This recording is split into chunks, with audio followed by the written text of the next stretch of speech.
এই দেখো, সকাল থেকে উঠে চিৎকার করে করে সবার ঘুম ভাঙিয়ে দিল। কে বলো তো? মিষ্টু। মিষ্টু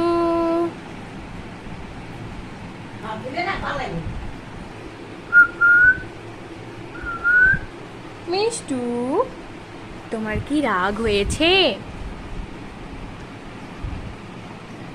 এখন কিন্তু মিষ্টুর মুখে কোনো কথা নেই, এখন শুধু শুনছে। তারপর যখন সবাই চুপ হয়ে যাবে তখন ওর বক বক শুরু হবে। বল, সবাইকে শুনিয়ে দে। মিষ্টু,